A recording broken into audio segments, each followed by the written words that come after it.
उनका हालत हम देखे थे, वो देखे थे, सबको डर था कहीं वो अटैक ना बोल जाए। बिल्कुल भाभी जी, इसी वजह से हम जो है इन्हें शादी करने के लिए कह रहे थे। सही कह रही है ये। लेकिन मुझे एक बात बताइए, ये शादी की बात किसने चलाई? चाचा जी ने। इनको पोते की शक्ल देखने की बड़ी जल्दी हो रही थी और अपना वंश चलाने की बड़ी जल्दी हो रही थी। शादी की बात इन्होंने चलाई और शादी का नाम लेके मेरे पीछे पड़ गए दिन रात। अरे तुम लोग क्या ऐसे हाथ पे हाथ धरे बैठे हो? शादी की तैयारियां करो। तैयारियां? अरे भाई कैसी तैयारियां? मेरी बीवी वापस आ गई है। शादी कैंसल, मैं शादी नहीं करूंगा। कैसे नहीं करेगा दूसरी शादी? अरे कह नहीं रहा है कि बहू वापस आ गई है। इससे हमारा क्या लेना देना? ये इनकी प्रॉब्लम है। अगर इनकी बीवी वापस आ गई तो इनको बोलिए यहाँ से जाने के लिए। हमें तो शादी करनी है। हाँ। ओ हेलो, क्यों कोई जाने के लिए? क्यों कहूं? मेरी बीवी है, 15 साल से मेरी बीवी है and we have a great bonding, we love each other. शादी करके लेके आया हूं, उसको भगा के नहीं लाया हूं। तो मेरी बेटी के साथ क्या कर रहा था? मजाक कर रहा था? देखिए मैं कोई मजाक नहीं कर रहा था, मैंने कोई मजाक नहीं किया था। जो कुछ किया था इन दोनों ने किया था। ये दोनों कल्प्रिट, इनसे बात करिए आप। तो अब क्या करे? देखिए शादी कैंसिल, अब मैं शादी नहीं करूंगा बस। शादी तो तू करेगा, तू नहीं तेरा बाप भी करेगा। इम्पॉसिबल, वो हिमालय पर है। बुढ़ाऊ, तू मेरे साथ टिंगल कर रहा है? आप मेरी साली लगती है जो मैं आपके साथ टिंगल करूंगा। अच्छा, एंगेजमेंट के टाइम पे तो आप मम्मी को बड़ा टिंगल कर रहे थे। समदन समदन कह के मम्मी पे लाइन मार रहे थे, मम्मी से चिपक रहे थे, सी अश्लील हरकतें कर रहे थे आप। अरे कैसी बातें कर रही है? ऐसे ऐसा कुछ भी नहीं था। बुढ़ाऊ, अब ये तो ना कोड बताएगा। हाय दिया, आप सबको कोर्ट काहे ले जा रही हैं आंटी जी? क्यों ना ले जाओ, ये मेरी मासूम बेटी की भविष्य का सवाल है। अरे तो मासूम बेटी को किसी और के गले में बांध दीजिए, इसमें इतनी क्या चिंता करने की बात है? ए बुढ़ाऊ, मेरी बेटी ना कोई भैंस या बकरी नहीं है कि किसी के भी खूंटे से बांध दूंगी। बुढ़ऊ के खूंटे से बांध दो, इसका खूंटा खाली है। वैसे भी बहुत जिम्मेदारी उठाना चाह रहे हैं ये। बकवास मत कर तू, मैं कहां से जिम्मेदार होने लगा? पोते की डिमांड हमने थोड़ी ना रखी थी। एक मिनट, फालतू की बकवास बंद करते हैं। आंटी जी देखिए, अब जो हो गया सो हो गया, इसमें ना आपकी गलती है ना हमारी गलती है। ये तो सारा वक्त का खेल है। देखिए, अगर मैं वापस नहीं आती तो इस शादी में कोई अड़चन नहीं आती, लेकिन अब मैं वापस आ गई हूँ तो ये शादी तो पॉसिबल नहीं है ना। बिल्कुल। तो आंटी जी आपसे ना एक रिक्वेस्ट है। कोई रिक्वेस्ट नहीं सुननी है मेरे को। मुझे ना गौरी मैम हाय, हम कह रहे हमारे रहते पहली बात तो जो है कि आप टेंशन लो ना करो, सारी टेंशन आपकी हमें अपी ने हैं। बाकी हमने वो जो सास और बिटिया है ना, उनको फरमान जारी करते हुए आनंद फानंद में तुरंत बुलवाओ थाने। Bye Gauri ma'am, bye.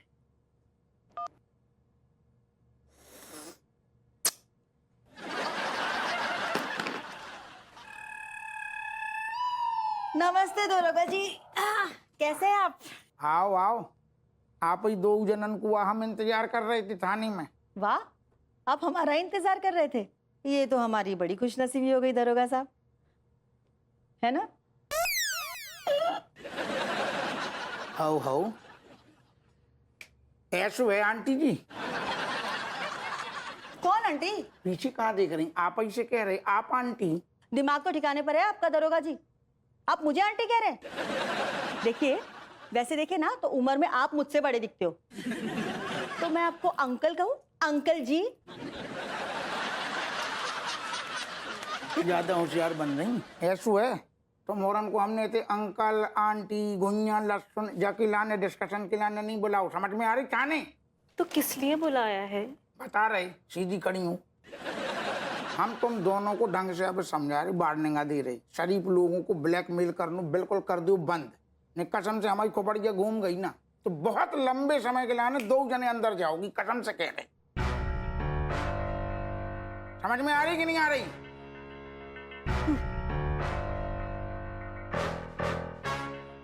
हाँ, तो क्या कह रहे थे आप दरोगा जी? का क्या आप मुझे और मेरी बेटी को लंबे समय तक अंदर कर दोगे, जेल में डालोगे, ये कह रहे थे? तो मोरन को शरीफा समझ रहे, सो समझा रहे, वरना ओ दादा कितने है कितने। दरोगा जी स्माइल।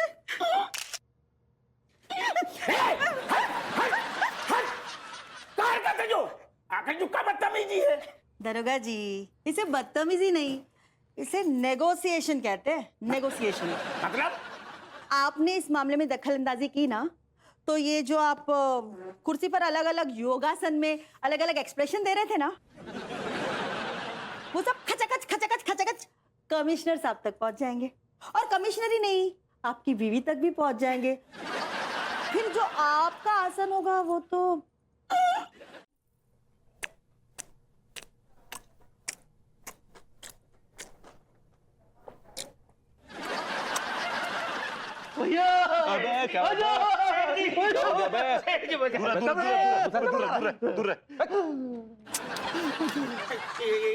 उस पगलेट सक्सेना ने मार मार के हमारा भरता बना दिया। हाँ तो मारू नहीं तो क्या तुम्हारी पूजा करूं मैं?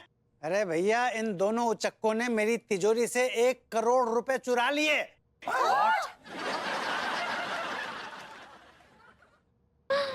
भैया एक्चुअली हम मैं और टिलुआ जो है सिंगापुर जा रहे थे। हमने सोचा था सिंगापुर जाएंगे, 1 करोड़ रुपया कमाएंगे और सक्सेना जी को वापस दे देंगे, लेकिन वह कम वक्त ने हमारे सारे अरमानन पे पानी फेर दो रे। वो भूतानिया का 1 करोड़ रुपए लेके चंपत हो लिया। अब क्या होगा? इन कमबख्तों ने अनजाने में से लेकिन मेरे जेल जाने का पूरा इंतजाम कर लिया है। कमबख्तों। राजू माँ,